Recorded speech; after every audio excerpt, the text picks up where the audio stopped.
you're viewing us, and hopefully we'll give you some informative tips today. Yes.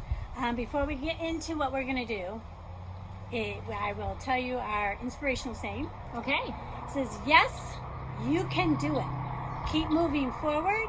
You're going to be okay. Wonderful things are on the way. You can do it. Keep going. Yes. Persistence. Keep it up. Yeah. Positivity. Because wonderful things will be on your way. And that's what we're hoping to show you today. Some little wonderful system that we have of organizing our stash of fabric. Yes, and we have tried several different ways to organize our fabric. Putting them in different containers with the fabric folded so you just have a little container to put it in. It takes up a ton of space. Or the old just throw it in a box, keep it, try to keep it full. Remember what it was. Yeah, that one. Or just pile them up as you get them. That doesn't work so well either. Hey, did you notice how we coordinate? Yeah, look at that. How about that? Black and white. These are both me-mades. Yes, so, they are. Yeah. Yeah, and then we have our little sunflower with us. Nate. Yeah, Nathan. He's all nice and Okay, so we're going to show you a little bit of how we do it. How we organize our stash, and I'm just getting started, and so Doris is going to help me along with that. Dory is, and see if I can't get my stash organized. So when I want to make something, I can just kind of look through it and know if I have the fabric that I need. And this can work for any size stash, whether you have just a few pieces. Oh, yeah. Or if you have a lot of pieces. Right. Right. Yeah. And the way that we're doing it doesn't really cost anything. No, because, actually there's no cost to, it's all... Because we're not using the boards. No, we're not using like inserts to leave inside the fabric. We're using things that most people have on hand. Just a clipboard. Right. And just a real quick something about the clipboard is if you're a quilter and you have the quilter square, that works really good too. Oh, okay. Yeah, so it really doesn't matter exactly the size just make sure it's all consistent. Right. That you once you decide which size you're going to use to fold your fabric with. Yeah, you wouldn't want something too narrow. Though. No, that would make it difficult. Yeah. So. And then you need something to secure the fabric with. That either be paper clips or those, what are those clips called? Binders. Binder clips. Paper clips, it's good if they're coated. Yes. That way they don't rust. And let me give you a hint about coated paper clips. You can get I think there's 300 or 500 in a box at Dollar Tree. At the Dollar Tree. For $1. So simple. And as we'll explain in the video, for the little tag that we put on it with the clips or the paper clip. Oh, that is a clip. Okay. They're both clips. You can use old business cards, the back of them, or you can take index cards, anything that's got just a little bit of weight to them. You could even use paper if you wanted to. You could, but I like the little stiffness in mine. Yeah, because if you're going to be looking through things, you want it not to fall apart on you. Yeah. So we hope you enjoy this. Yes, hopefully it'll be positive for you and useful. So most of my fabric is in containers like this, and so when a plastic container or just laying on a shelf, so when I'm trying to find something, I have to dig through it. I don't know how much I have of what, constantly looking for things, and if you have them on a shelf just like this, they all fall apart and they slip and they slide, and you have a terrible time with it. At least I do. Plus you have little pieces like this delicate voile, which I would have no idea. I have no idea how much yardage is in here. So, thus, the need to organize the stash. Right. And usually anything that's less than a yard will go in a separate pile for me. That just seems to be better for me. That way I know that it's either not going to be enough to make a complete outfit, or it's got to be something that has to be less than a yard to make. Yeah, that sounds good. Yeah. Sounds like a plan. All right, very good. Thanks. These are just old business cards, or you could even use index cards if you wanted to, but you want something that's got a little bit of weight to it. Whoa, that got out of focus. Sorry. And so we just cut this in thirds. You want it just large enough so you can write in the length of the fabric, what kind of fabric it is. The width. And the width of the fabric. And you can even put in there the cost and where you got it from. Right, and whether it's washed or not. I like to include that. So that's the beginning of the whole process. And you can cut up a whole bunch of these and have them in a little container so they're ready. So here is a piece of fabric out of the stash. I have no clue how much is in here. And so if I'm looking for fabric for a pattern, I have no idea. And I even have it folded. It's even folded incorrectly. Yeah, right. So you want to make sure when you fold it, that you fold it so that it's salvage edge to salvage edge. So you know the width of your fabric. Mm-hmm. So I need to measure. First I got to get salvage edge to salvage edge. Made me a little dizzy there. Sorry. So I am measuring on this is actually a cutting edge, but whatever you have that has the measurements on it. This is 22 inches, so it's 44 inches wide. Exactly. So then you write that on your little... Oh, right now, because if your brain, you put 44 inches wide is how I'll do it, and I'll put times the length when I figure out the length.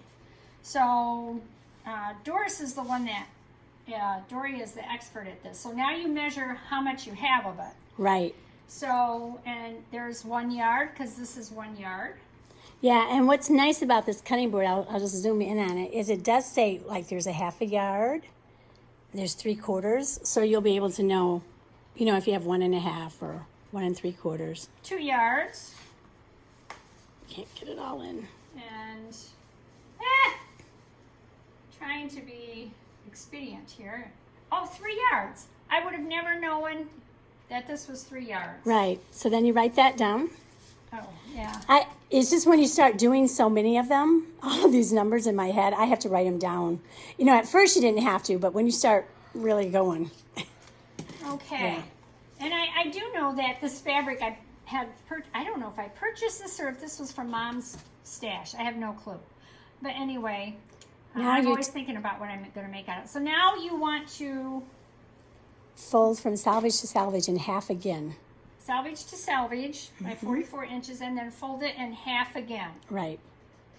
Now, I have a clipboard Yes. that works perfect for this. You put the clipboard on your fabric, and you want to have 1/4, half, 3/4, it doesn't matter, of your fabric starting. So I have some opening here. So keeping your fabric folded. Keep it, Folded again. Yep. Or folded. Keep it nice and tight. Keep it tight. And I have mine hanging over the edge of a table. Is that how you did yours? I did mine. My ironing board has the measuring tape on it, or the measurement right in the pad. And so I did mine off the edge of that ironing board. But again, it was hanging like that. Yeah. So you keep it smooth. You keep it tight, like Dory said, and you smooth it out as you're going along. And you keep that edge together because this wants to walk. So the interesting thing about it is, as I find myself smoothing my fabric and touching and feeling it, I come to just really love my fabric. It's like I form a relationship with my fabric. You are a tactile person. That's what you are. Oh, is that what that means? Yeah, I have a fold in this that I don't like. There we go. I don't want any more wrinkles than I need in it. Yeah, and it doesn't have to be perfect, I know. No, but if it is wrinkled super bad, you will want to press it. Oh, that's a good idea. Yeah. If your stash or like fabric. if it's been thrown in some wadded up something, you'll want to iron it. And the reason we're doing this is because you get fabric, and after a while you have no clue what you have where, if it's stuck in piles or stuck in boxes. And you don't know how much you have of it.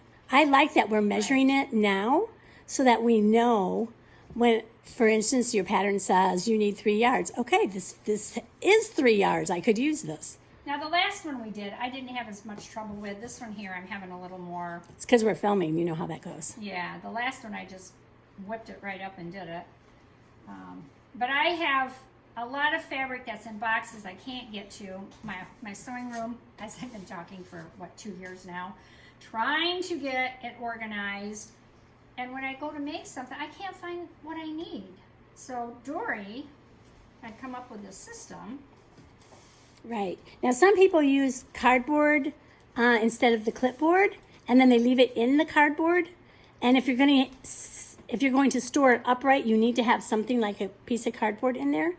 But Dee is going to actually Just keep it store hers flat. So Okay, so once you have it like this, then you just pull it out. yeah, Very nice, just nice and compact that way. So the next thing is, what do I write on here next? if it's washed or not, I don't know. and you don't know where it came from or the price, so you don't need to write anything else down. I don't write anything if I don't know. Okay, so then you have your choice of how you want to put it on there. Do you want it, these are coated paper clips, or you can use regular paper clips, but try to clip a couple of layers together. That will There hold we it. go. That will hold it. The nice thing about the coated ones is they won't rust Yeah. if you end up using them a long time. Right. So can I show the little pile that we did? Well, just hang on, I'll bring it over. Oh, So, we've already worked through this pile. And so when she puts them away, they're going to be stacked according to color, but you'll notice she's going to always have that tag towards the front, so that when she goes looking for fabric, she can just look at the tag and find out whether it has enough of what she needs.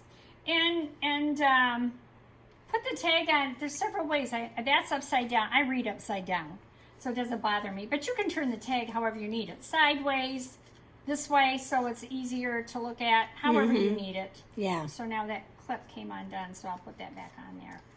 So, you could even, I wouldn't staple it on there, but that's something you could do. Yeah. And then you have to get the staple out. I But don't- anyway, that's how it's going to go. And the plan is to color coordinate, like Doris said. And you could even go, as to different types of fabrics together, your knits together, your cottons, however. So that's a beginning of trying to organize. And that's how Dory stores her fabric. She's going to show you one of these days how she did hers. Yeah. And I'm excited to get mine going. All right, so we hope you enjoyed that and that it was useful to you, and that if you haven't tried this system before, give it a try. See if it'll work for you. That's right, because yes, you can do it. Keep moving forward. You're going to be okay, and wonderful things are on the way. Oh, you hear that?